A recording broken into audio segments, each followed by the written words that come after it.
Buen día, amigos e internautas de las redes sociales de Proceso Digital y Departamento 19. Les saluda el periodista Ronald Ordóñez en ocasión de esta tarde para reflexionar sobre un tema de suma importancia. Hoy vamos a hablar sobre el hongo negro en nuestro país. Desde junio del año 2021 hasta la fecha se reportan 68 casos de hongo negro, pero se pregunta usted, ¿qué es el hongo negro? ¿Qué es esta enfermedad de la que hemos venido hablando? De octubre a la fecha, en este año se reportan 8 casos. Oiga bien usted lo que nos dice la estadística. Lo lamentable de esta estadística es que 7 de estos casos terminaron en tragedia, en muerte. 8 casos se reportaron de octubre a la fecha, 7 pacientes fallecieron a causa de esta enfermedad. Para reflexionar sobre este tema nos visita en esta sala de redacción la doctora Sandra Montoya. Ella es jefa del laboratorio de micología del Hospital Escuela. Bienvenida, doctora, y gracias por atender la invitación. Muchas gracias, muy amable, gracias. Ganemos de tiempo al tiempo. ¿Qué es el hongo negro?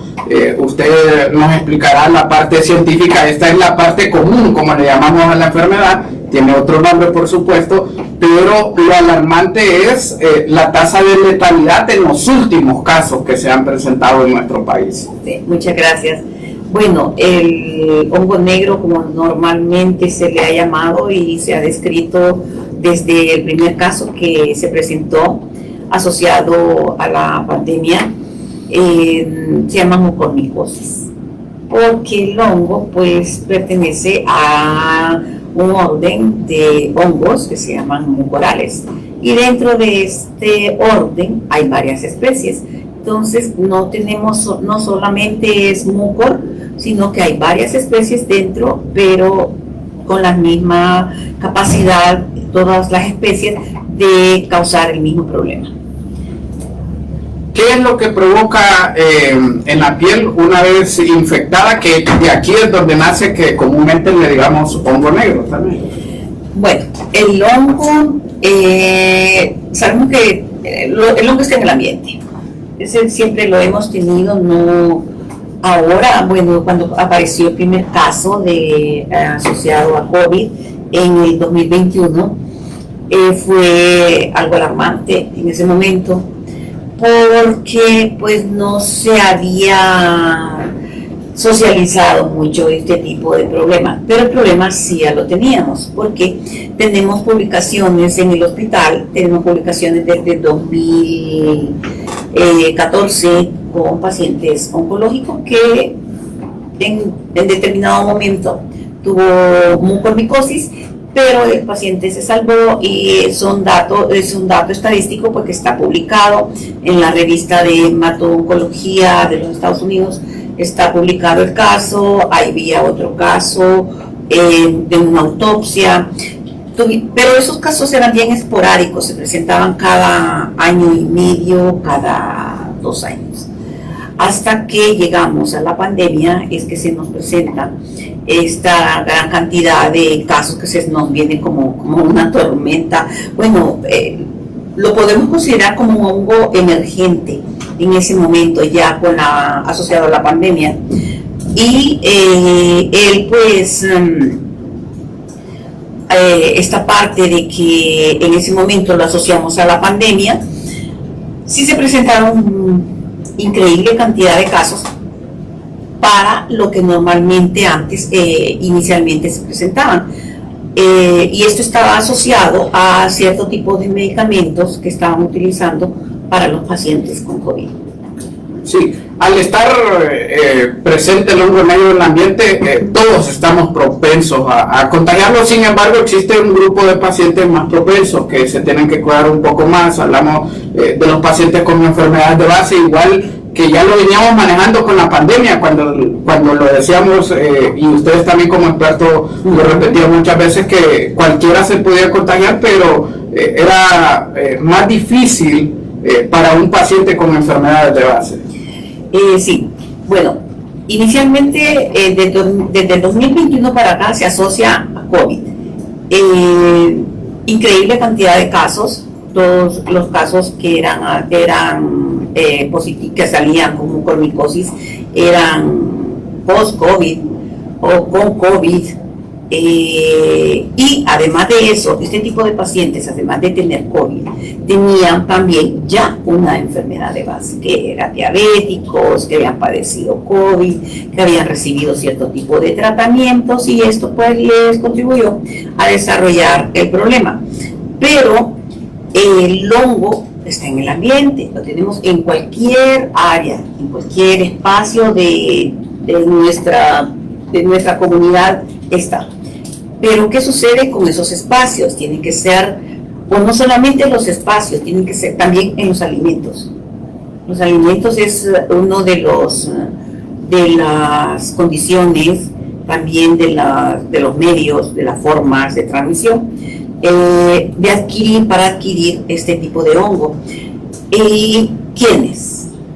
No toda la población se va a desarrollar la enfermedad.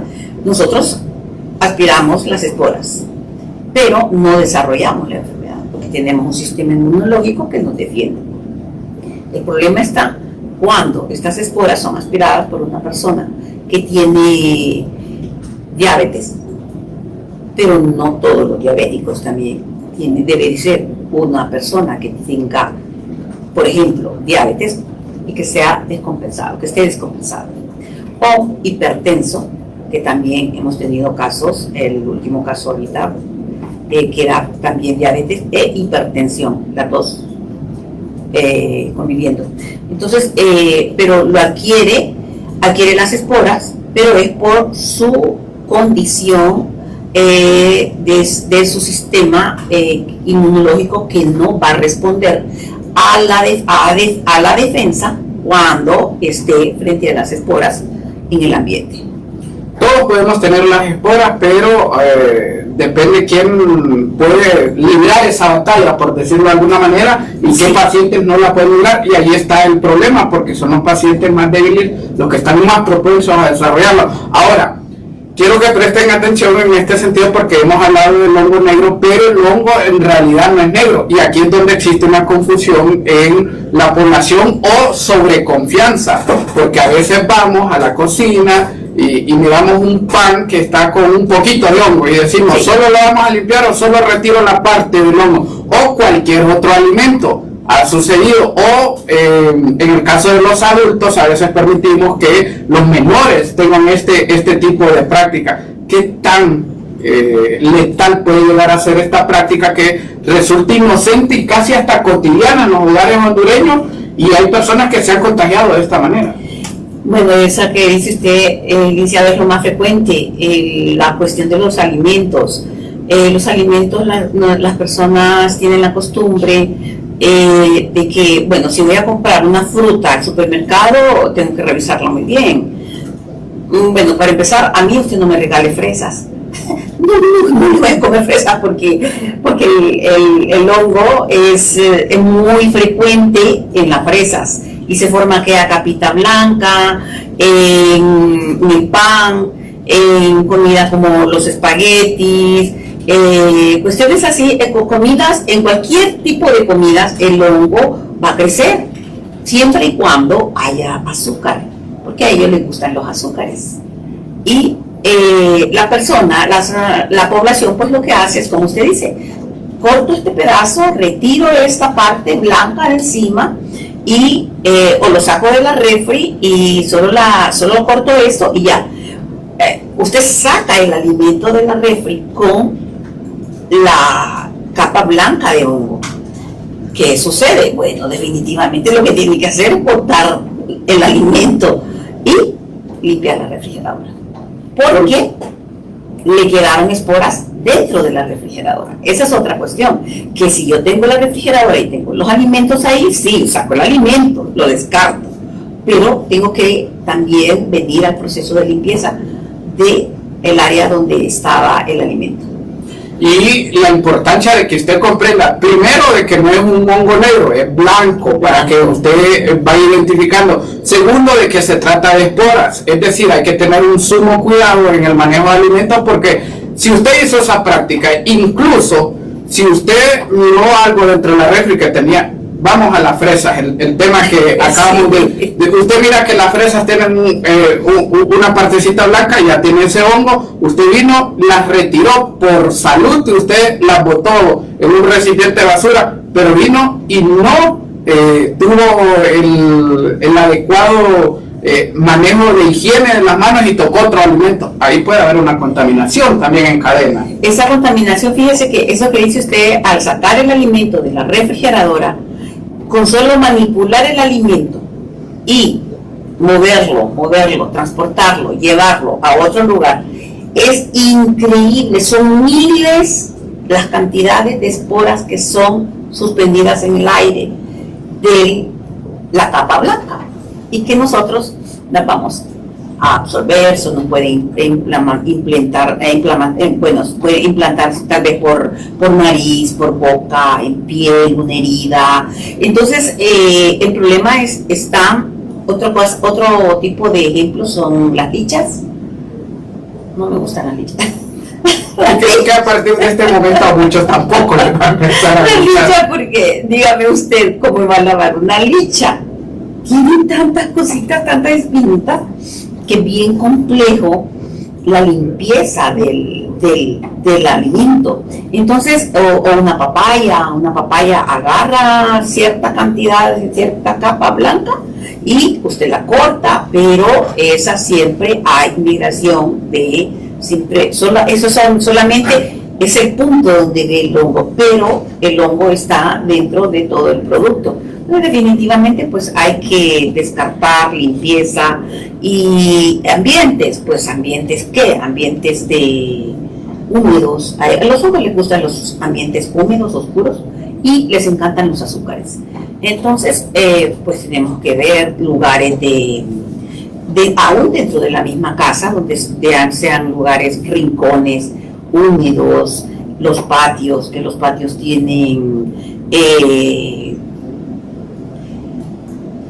materia en descomposición, como las plantas, como los mangos que caen de los palos, se descomponen, las plantas, las hojas, y todo eso es levantado por el aire y son aspiradas las esporas. El problema está que encuentre un candidato apropiado.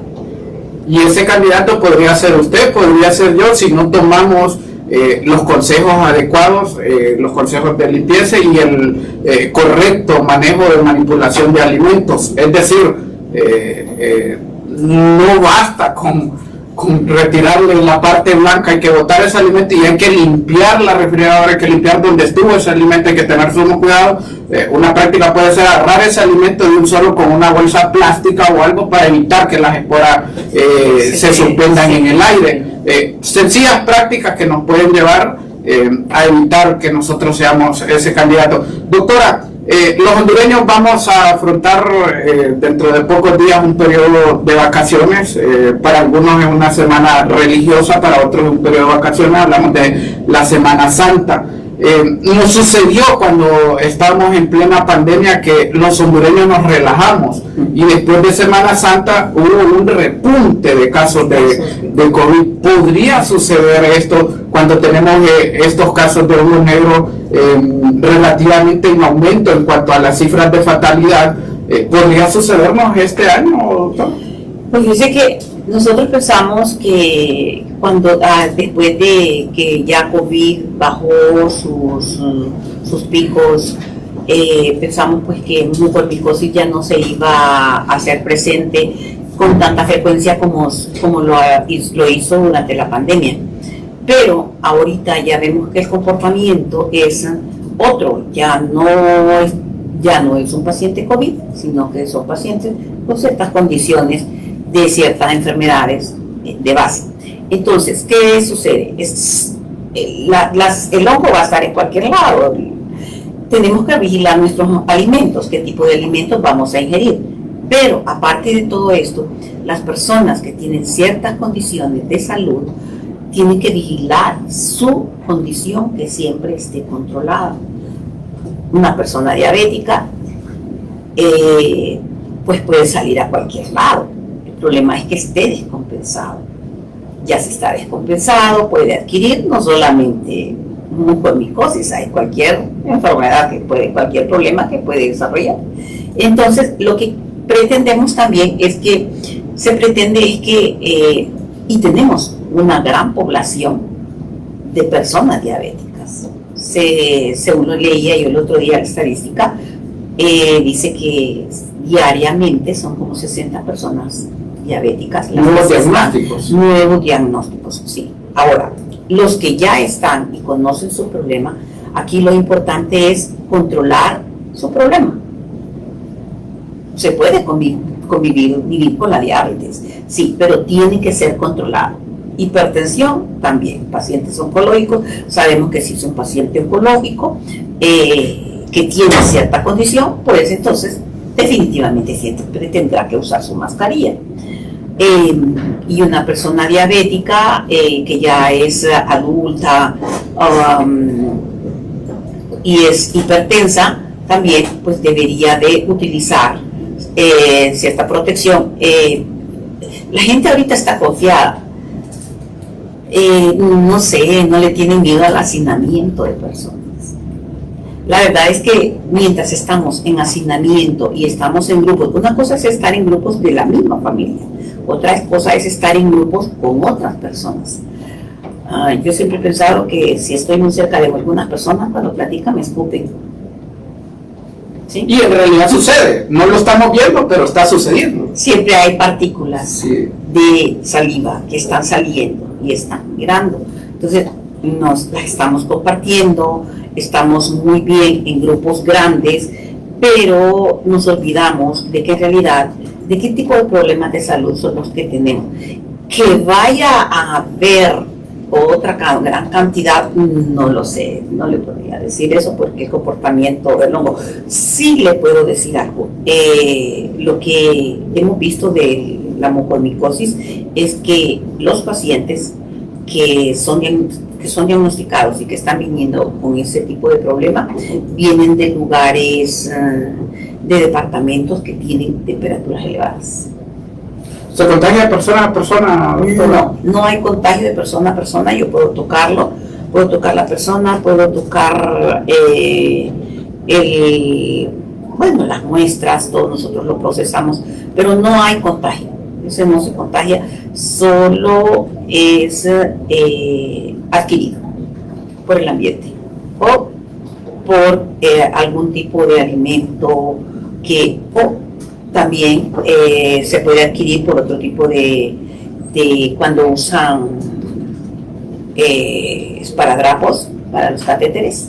Esos deben de ser cambiados porque esos también se ensucian, entonces hay que estarlos cambiando para que el paciente, si ya tiene un catéter, si tiene ya, porque tiene un problema de salud, entonces para que no permitamos que se ponga en contacto con otro tipo de microorganismo.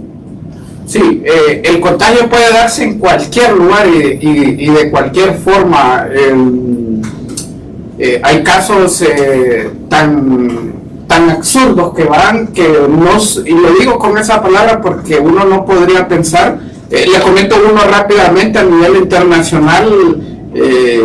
Una joven que usaba uno de estos vasos famosos para ingerir agua todos los días, llevaba su agua, una joven universitaria, y estos vasos tienen un revestimiento de plástico, de hule, y ella los lavaba todos los días cumpliendo sus normas de higiene, ¿verdad? Y consumía agua, pero en ese pequeño plástico de estos vasos famosos, sí, en el empaque, correcto, allí se iba acumulando el hongo y la llevó casi a la muerte. Es un caso internacional, no es de Honduras, pero es para que usted sepa de qué manera el hongo puede estar presente en todas partes y de qué manera nos podemos contagiar. ¿Qué prácticas debemos tener, doctora? ¿Qué consejos nos puede dar usted en el ámbito profesional que debemos tener para evitar el contagio? Sabemos que está en el aire y que podemos o no ser un vehículo adecuado para el desarrollo de la enfermedad,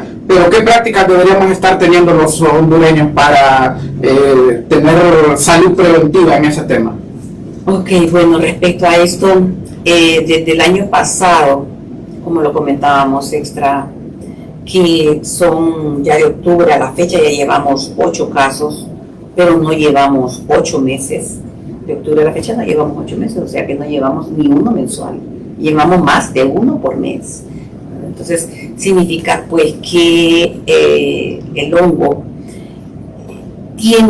no es la gran cantidad de personas que va a enfermar, pero las personas que se enfermen, sí, casi el 100%, del 80 al 100% puede fallecer. Ahora, ¿qué prácticas? Bueno, dentro de estas prácticas, como las mencionamos, las prácticas de higiene dentro de la casa, esos lugares oscuros, esos lugares húmedos, las zonas húmedas, si estamos en el ambiente y vamos a salir a lugares donde hay materia en descomposición, otra forma de que se puede transmitir es a través del estiércol de la vaca. Ese es un buen medio de cultivo para el mucor. Por eso se dieron tantos casos en la India inicialmente, ¿sí? Entonces, y ojo que aquí hay mucha manipulación, porque como sirve de abono, entonces ahí existe mucha manipulación de personas con eso es lo que sucedió en la India. La usaban como combustible, ellos hacen como rituales, que se bañan con eso también, que lo queman. Entonces aquí sucede lo mismo, se quema. El estiércol de los animales es quemado, juntado con la basura, y después viene el aire y levanta todo. ¿Qué sucede con este hongo? Que él es termotolerante, él tolera temperaturas arriba de 37 grados centígrados. Entonces, el riesgo pues de que podamos adquirirlo existe. Ciertos departamentos, ciertos lugares que tienen ciertas temperaturas, y lo importante pues aquí sería que nuestra población que tiene ciertas condiciones de salud si van a salir, deberían desde ya estar controlando su problema de salud. Geográficamente en nuestro país, ¿dónde es más propenso? Porque tenemos departamentos que son más cálidos que otros, son más estos departamentos entonces más propensos a padecer de esta enfermedad en la población. Sí, los departamentos de donde han venido los casos de mucor son Olancho, Choluteca, Comayagua. Olancho, Choluteca, Comayagua, creo que sí. Y Cortés y Tegucigalpa, Francisco Morazán, que son los que en determinadas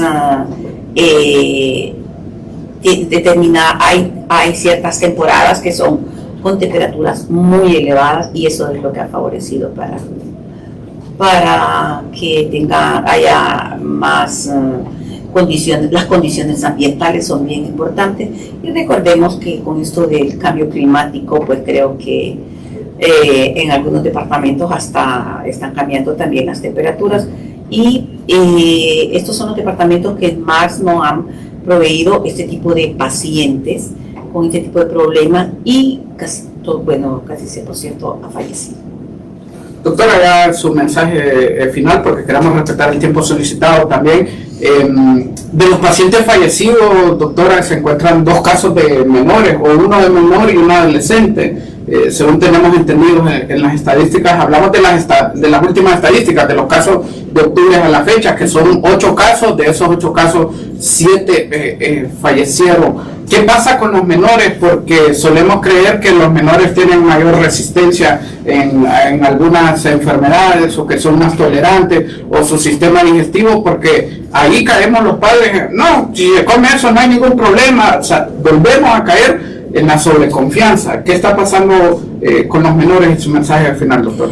Bueno, cuando usted habla esto del sistema digestivo, lo que sucede también es que mucormicosis tiene muchas manifestaciones clínicas. Ya puede ser por fosa nasal, vías respiratorias, puede ser piel, gastrointestinal, pulmonar.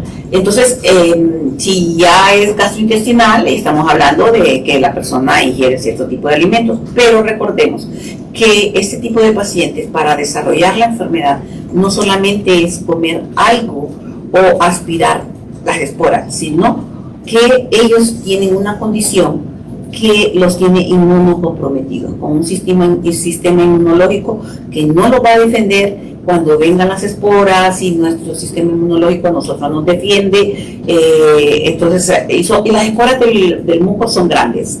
Entonces, esa es una desventaja para adquirir la enfermedad, ventaja para el hongo, pero porque son unas esporas muy grandes.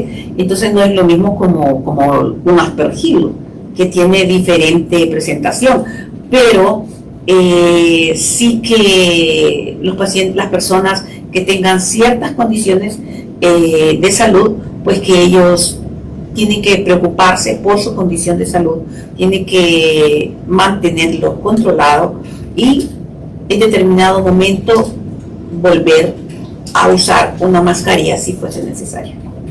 Ahí están las recomendaciones, usted lo ha escuchado de la boca de la doctora Sandra Montoya. Ella es jefa del Laboratorio de Micología del Hospital Escuela. Hoy nos ha visitado en esta sala de redacción y hemos ampliado sobre este tema. Le ha brindado las recomendaciones, está en usted, en mí, tomarlas y evitar ser una de estas personas propensas a desarrollar esta enfermedad que ha dejado luto este año o los últimos meses en nuestro país. De 8 casos presentados, 7 casos terminaron en un deceso fatal. Así que todos llamados a tomar las precauciones necesarias, sobre todo en esta temporada que para muchos es de vacaciones, para otros es una temporada religiosa. Hablamos de la Semana Santa. A todos ustedes, gracias por el favor de su atención. Estas y otras entrevistas totalmente disponibles en nuestra plataforma. Le invitamos a que se mantenga totalmente informado a través del www.proceso.hn y por supuesto de toda la temática migratoria a través del www.departamento19.hn. A todos,